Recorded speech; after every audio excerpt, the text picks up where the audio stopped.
Good evening, my name's Debbie and I'm a Live for Love TV subscriber on YouTube.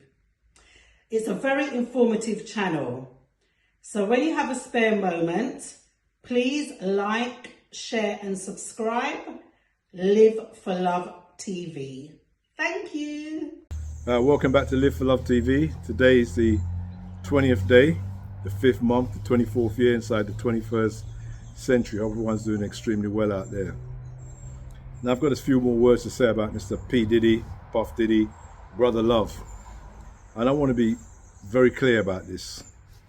There's a lot of us on social media who are very disingenuous when it comes to Mr. P. Diddy, Puff Diddy, Brother Love, whatever he wants to call himself.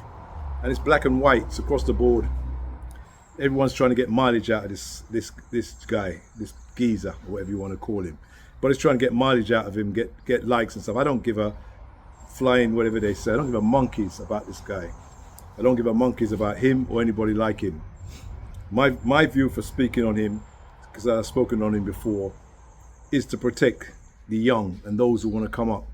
Those who are looking at some of the people who are elders like myself and people who are grown up, and maybe you think that they're, you know, we're all that or whatever. We got bags of money, some people, or whatever you think that makes you think people are successful. P. Diddy is a classic example of one of those people, and I'm talking about there are hundreds of them, thousands of them, whether they're in the UK, in the US, even in Africa and Nigeria right now, where people are saying they're successful, and all they're talking about is how much zeros they got at the end of their numbers in their bank account, how much pieces of land they got, what cars they drive. In fact, that's the culture, isn't it? That's the culture, you know, when you're flossing, you know, when you're a player, you've made it, you're successful. Well, you can see right now, everyone's running from P. Diddy's aid. And now, as I told you before in a video before, they're not just going to run and move away from his side. They're going to come out with stories, one after another. It's going to make him sound worse and worse and worse. And I'm not saying these stories are untrue, but most of these people coming out with these stories, I don't have any time for them either. Just like I don't have any time for this guy, because these are not people with any substance. You know, these are people who run towards people like him because they has money in the bank, because he can, you know, cut a check, or because he can get them on a movie or get them on a track. I'd say to any young person, you have to have something about yourself, because we're all pieces of dirt and we're all going to the dirt. We're molded dirt. That's what we are. We're dirt that's been molded into a human being shape. I don't care if you're religious, non-religious. That's what we are, and that's what we end up. And yes, we got spirits. Yes, we got soul. Yes, we got characters and personalities. But that's all we really can develop. Everything else is just a facade. I ask people all the time, name me some rich black people. For instance, he was black. Name me some rich black people from 70 years ago, whether they're in Africa or here. Most of them can't. They may have heard of some gold merchant down in Ghana they've just recently heard stories about, but other than that, they don't really know any rich people. Rich people are not revered. What's revered is what comes out of you, not what's fandangles around you, because that just goes to the next person. But what comes out of you can only come out of you. What comes out of you can only come out of you. So when you hear about all these people, the great philosophers, the great prophets, the great people of words that come out with stuff that we still live by today, these are the people that are revered throughout the centuries, not the people who had bags of money in their time. Why am I rambling on about this right now about P. Diddy? Because P. Diddy to me is not a problem today. P. Diddy was a problem from day one. I mean, a grown man doesn't want to do anything but party, just like R. Kelly. If that ain't a red flag, I don't know. I have no idea what a red flag is. I don't understand what one is. I see a grown man and all he's talking about is partying all the time. And everybody says that's normal. That's like it to me. That reminds me of the days when men used to take young boys into the woods to show them how to be a man. And what do they call it? Boy Scouts and all that. Show them how to be a man. What kind of man were they trying to show him how to be? It's the same thing to me. You're a grown man and you don't know anything but to do but party all day long. That's all you do. Everybody's got to come to the party. And people come to the party. And people who are not in the party want to be invited to the party. And when things go wrong, the next thing you know, they're back in the church. Or they end up maybe, into a different religion when they're trying to save themselves from the party. Because this isn't normal. The behavior of this man and so many of them, whether it's in Hollywood, in the reggae rap business, I don't know, rock business, it doesn't matter what it is. These are not sensible behaviors for a human being. These are the things that give you nightmares, not just the people you affect nightmares. These are the kind of things that mean you have to intoxicate yourself just to look at yourself in the mirror. You have to drug yourself to look at yourself in the mirror. That's what he had to do. I told you on the video before anything response was coming out that they were going to come out with something. I was intoxicated. I was in a dark place. This is what they always do. This is how these dishonest people behave. If you want to know an honest man, listen to the man who comes out with his problems before we find out about them. That's the honest man. Listen to the man who comes clean before we and you find out what he's been doing. In November, when all these charges was coming out, his response, his lawyer's response and his response was all lies. None of it was true. People are just trying to make money off him. There are people trying to sully his character and dirty his character. Now the videos come out. He's sorry. I'm not looking for forgiveness, but I'm very sorry. I'm dealing with God. Come on. These words are a joke. He wouldn't dare. I say he wouldn't dare. I don't think he would dare sit before somebody who is powerful and start to explain himself so the person can question him about his behavior. He's on some little screen, this billionaire or half a billionaire, whatever he is, on some screen talking about he's sorry for getting caught. We're all sorry when we get caught. Who isn't? Everybody's sorry. Every man that gets caught doing something wrong and ends up having to pay for it is sorry. To say you're sorry, if you were sorry, you had 7 years, 8 years to come clean on this one video before we, the general public, would have known about it. But you didn't come clean. In fact, you denied it. You doubled down on it. You paid for the video and stashed it away, hid it away, did whatever you did with it. That's what you did. That's how sorry you were. And now, a day or 2 days after CNN bust you, you're sorry. And all your friends are starting to feel like, oh, I didn't know Diddy was like that. How can you not know somebody's like that? I move with people. I move with all kind of people. I haven't seen certain people do X or Y to this woman or X or Y in this, but I know there are dirty characters. You can tell. If you're not one, then you know the others who are. You don't have to know exactly what they're doing. You just know what they're doing ain't right.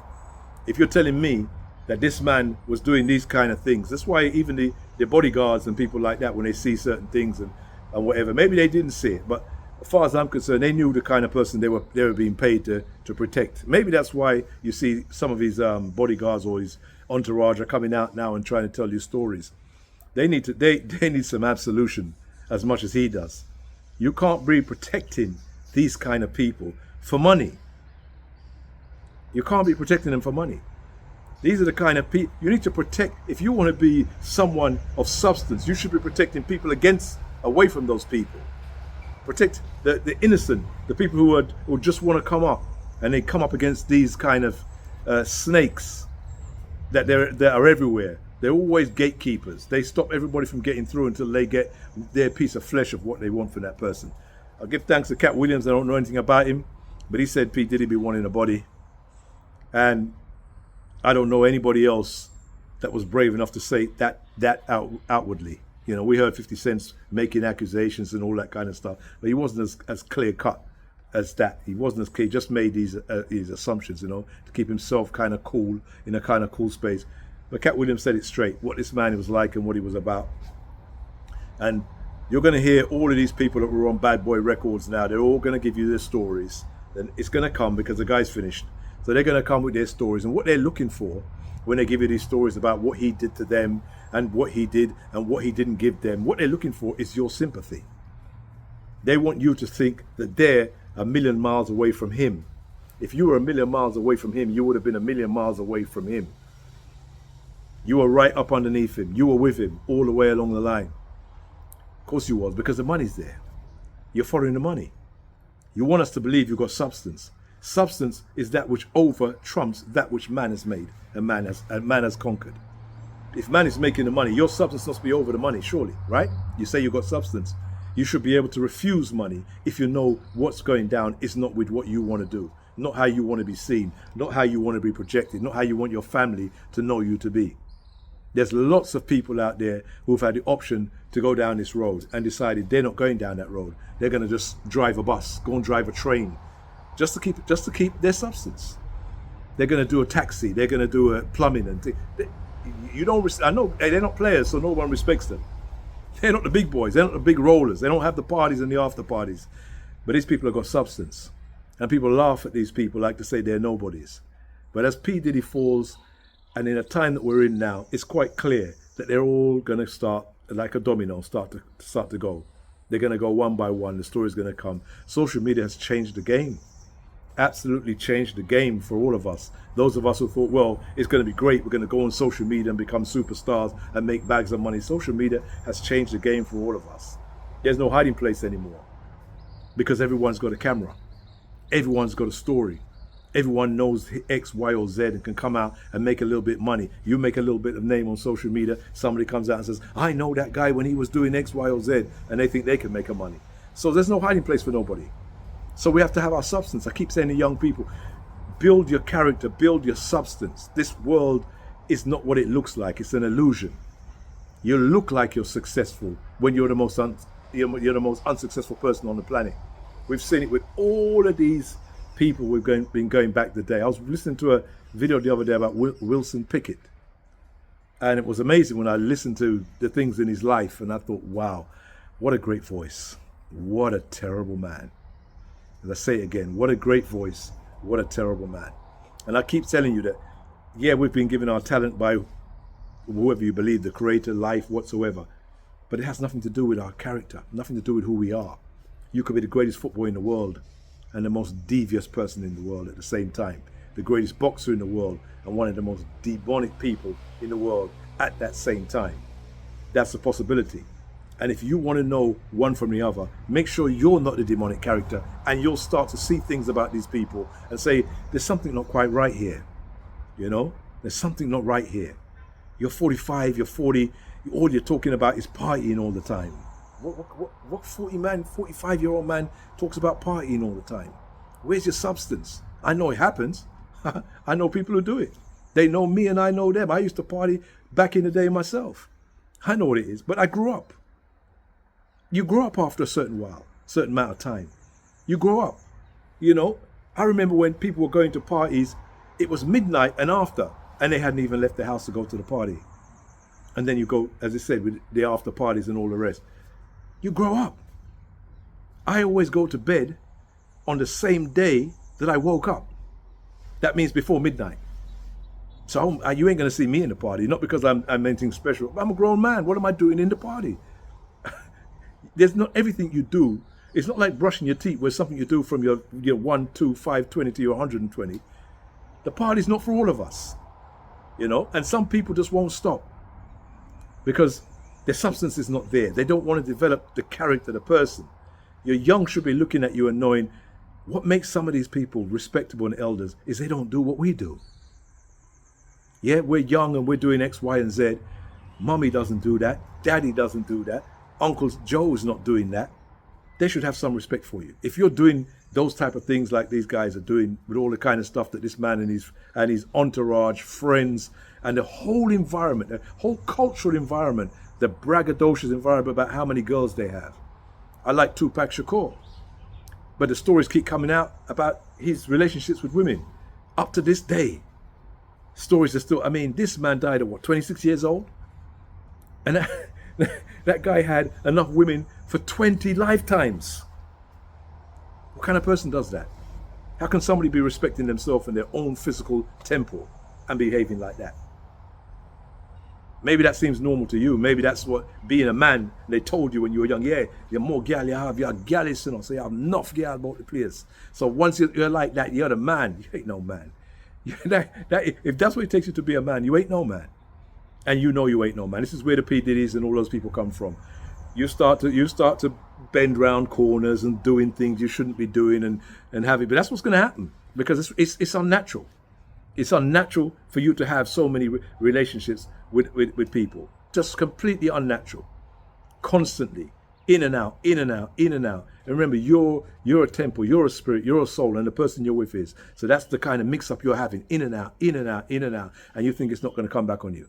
I don't normally make videos as long as this, but this one, again, hopefully I'm coming to the point where it's a definitive part with P. Diddy. I know it's not, because more stuff's going to come out about this man. And maybe I may feel that I have to speak about him. But it's not to get views. It's not to get people to like me or to dislike him. I just thinking about the culture that I'm from, street culture that I came from, the street culture I've grown in. That's what's important to me, because I don't really have a problem with that culture that I grew up in. I have a problem with people misrepresenting that culture and making people think that this is great in the culture and that's great. There are parts in every culture that need to be shelved and moved to one side. In every culture, just like my culture, there's some things we may have done that we need to push to one side, push to get rid of. They don't enhance the culture in any way. And that's why it affects me, because this guy is a player. This guy's a roller, he's a baller. I don't rate no player, roller, baller. I don't care what you want to call yourself. Pimp, big pimping. I don't care what you call yourself. You'll get no ratings from me for the day I die. That is nothing to me. It's a joke. Nothing that comes out of your mouth, other than what you braggadociously speak about yourself, is of any interest to anybody other than yourself or people on your level. Nothing you say for 300 is going to go for 300 years, like some of these all these Marcuses, Romans, and the Egyptians and Imhoteps and these people. We're still listening to these people today. Nothing you say is of any importance to me, and shouldn't be of any importance to anybody with any sense.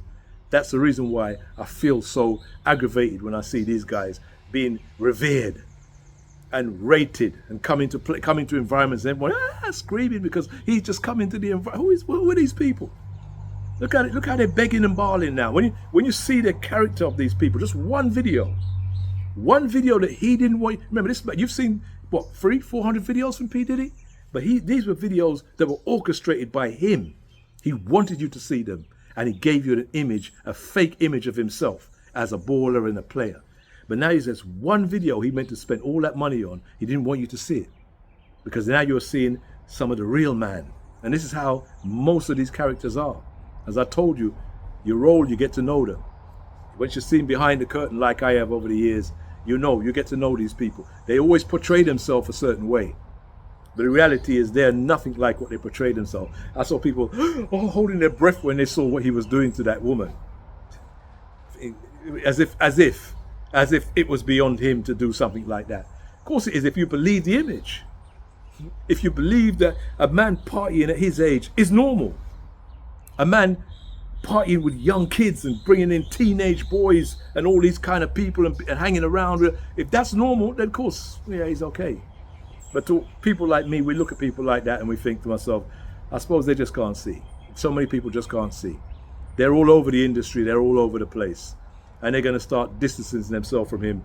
But believe me, they're no better than him. And they're going to fall one by one. Doesn't matter what happens to me or you throughout life, we all got to go back to dirt. But they're all going to fall one by one. And if they don't fall in their time, their image will fall after their time. Take care. Live for Love TV. See you soon. Like, share, subscribe to Live for Love TV.